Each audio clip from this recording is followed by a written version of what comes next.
Palawan Pawn Shop. Walay hassle, walay kuskus balongos. Barato! Paspas! Walay hasol!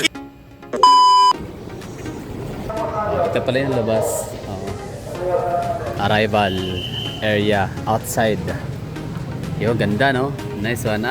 So impression ko pala nung magandang airport ng Puerto Princesa back in 2018. Mas lalong pinaganda pala ngayon. Kita nyo to. Nice one. Maganda no? Unique. Parang siya, parang sarap sa pakiramdam. Basta yun, parang ginhawa. Laking ginhawa na paglabas mo. Ito yung hitsura. Diba? Ang ganda ng waiting area. Simple lang siya. Nice one. Parang lang, shopping mall. Pero mas maganda siya syempre sa shopping mall. Diba? Ayos. Welcome to airport. Puerto Princesa. May tricycle dito. Yung mode of transportation dito ay may mga tricycle. Tsaka may taxi na. Wala to dati ha. Sa comment nga dyan sa mga taga Palawan, taga Puerto Princesa. Diba taxi? Wala nang taxi nung 2018. Ngayon lang to. Bago lang to, diba? May taxi na sila dito. Yan. Sundin natin. Yung taxi nila.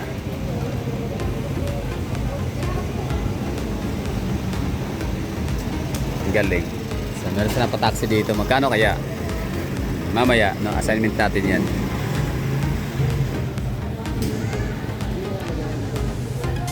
Padayon kamo. Tinan mo yun, pagka okay, lahat pala no. Parang Bisaya ha, ang salita dito sa Puerto Princesa. May pagkakahawig sila sa Davao, ganun, Bisaya.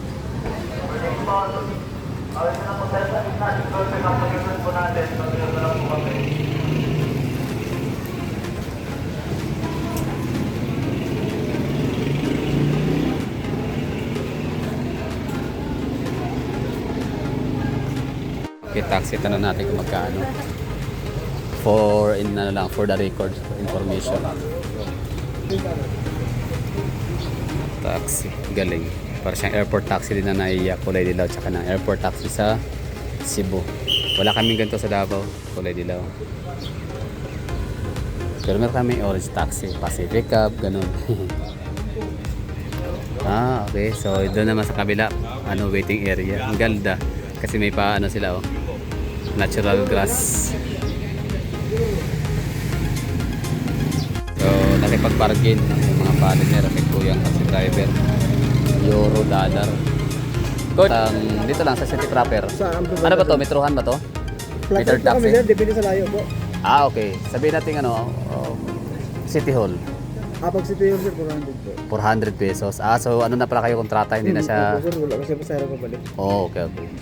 Wala sumasakay from City Hall papuntang airport? Wala po. Wala. Bawal ang bastos isumbong sa LTFRB. So yun na yun. Bali, kung walang metrohan. Bago lang ba to? Kasi dati dito, 2018, wala pang ganito. 2013. Hindi ko kasi ron napansin. No? Yun, iba rin yun. Paras lang, metrohan. 400. Salamat kuya. Pinakamalayong kinikater niyong destination. El Nido. Magkano doon? Depende sir sa usapan. Minsan, 7,000. 7,000. Balabak. Ganon din po. Ganon din, 7,000. Parehas lang sa van? May van din dito. Same lang. Sa van is biyahe yun talaga. Ang maganda sa van, marami, no? Maraming karga. 7,000 isang biyahe yun. 4, 2 o isa lang. Pero parang period na yata sila doon. Per head na. Ito ilang tao pwede sakay dito? 4 din. Paras lang dito isang isa. Toyota. Galing. Salamat. So dito at least understandable dito yung mga taxi na malalayo kasi hindi naman sila metro. Hindi sila Metro Palawan, gano'n, diba? Unlike Metro Davao, Metro CDO, Metro Cebu, Metro Manila, Metro Bacolod, Metro Iloilo na lies within the metropolitan city of Metro, diba? So, pasok pa rin yun sa metrohan. For example, Davao City. Punta ka na ang Mati City, ang layo na nun ha. Sobrang distansya na ho nun. 100 El Nido. Travel time, ilang oras makarating? Ilang travel time nun? 5 hours travel. 5 hours? Tapos yung last trip pabalik ng ano, Puerto Princesa dito. Doon na lang sa office sir, may schedule tayo doon. Schedule doon. Maraming biyahe sir, basta magkano lang kayo. 5 hours travel time, 700 pesos pa masahe. Aha. Puerto Princesa Airport. Diba ganda no? Ganda ng airport, in fairness. Oh, iba siya. Unique, galing. Unique siya. Maganda ang Bacolod. Maganda ang ay hindi pala yung Bacolod, luma na pala sila. So need nang baguhin ng Bacolod City. I mean Silay, hindi pala Bacolod City. Silay. Tama ba Silay City? Oh, Bacolod yun eh. Silay City, Bacolod yun. So kailangan niyo baguhin yung airport. So ito ganda oh. So pagbungad, pagpasok sa loob, arrival area, paglabas no. So consistently maganda yung airport nila. So yun ang magagandang airport. Pasok to sa Puerto Princesa City. Bohol, tsaka yun, Clark and of course Mactan Airport. Terminal 1, in fairness, maganda siya. Lakas maka-nostalgic ng ano, ng airport ng Terminal 3 sa NAIA. Ano pa ba magandang airport sa ano, sa Pilipinas? Siguro Laguindingan, tansya ko maganda yung airport na doon. Davao, siyempre, maganda yan Davao. Tsaka Zamboanga, tansya ko maganda rin ang Zamboanga sa picture lang. Mapunta ko rin naman yan. Tsaka yung Jensan sa mga picture. Di ko para puntahan pero sa picture makikita ko maganda rin. Sana all. And of course Bicol, Legazpi. Oh, maganda rin.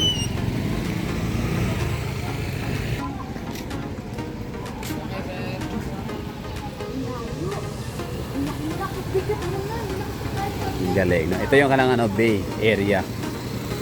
Waiting.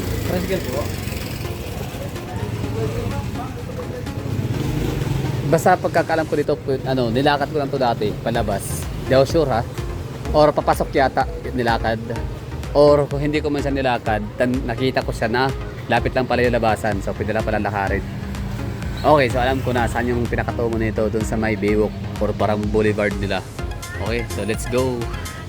Habang tayo naghahanap ng ano, ng ating tutuluyan, no, ng mga transients and accommodation, ito ano natin to dito, itutur na natin dito sa may unahan paano meron sa mga shops nila, Airport Plaza.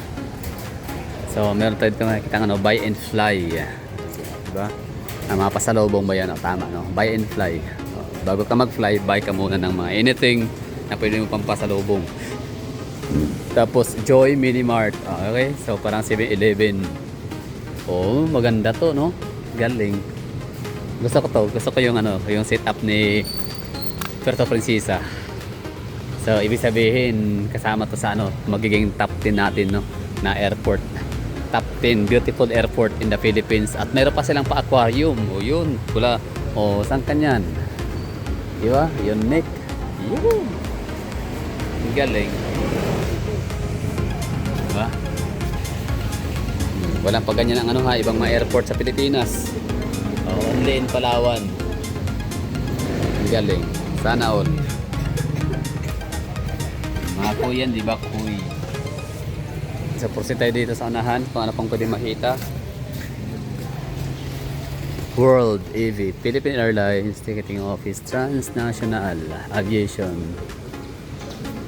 Okay, World Aviation, Transnational Aviation Support Services Incorporated. Airport Plaza pa din. Departure area. Arrival, departure. Wait lang. So, ibig sabihin, mas binago na no? Ano to, extension? Ito ba yung bago? Bago, extension? Kasi yun yung parang luma noon. Noon. Hindi ko alam, no? Sige, mamaya, hahanap natin yung, ano, yung mga information pa about Puerto Princesa International Airport. Okay na, we're done sa pag-iikot dito. Ayun, yakapan na sila si Lilisan na lilipad na pala na. Ayun, may naglalakad lang. Lakad na rin tayo. Yun na nga, sabi ko, lapit lang oh. Di ba? Kasi dati na ako sumakay ng tricycle palabas. Sabi ko, malapit lang pala. Kasi, yan, may nalakad si ma'am. So, parang Davao City na din pala to. Pwede mo rin lalakarin palabas. highway na, may mga sasakyan na. May mga jeep siguro dito. Ruta. Galing. Pwede pa pala lakad, no? Lakad na tayo dito. So, kita tayo sa airport natin, airport vlog and review. So, maganda ba? Yes, the answer is yes. Maganda. Sobrang ganda. Hindi siya pangkaraniwang na airport, hindi siya yung kagaya ng iba, no? Na airport yung settings. Siguro maganda rin naman yung mga napuntahan tayong airport, pero parang na talaga to, pina-unique, paiba ang estilo ng airport nila dito sa Puerto. Okay, so next vlog natin is lakarin natin from airport palabas. Parang guide na rin to, no, paano makalabas ang airport, no? So pwede ka sumakay ng taxi, van or tricycle, or pwede rin maglakad.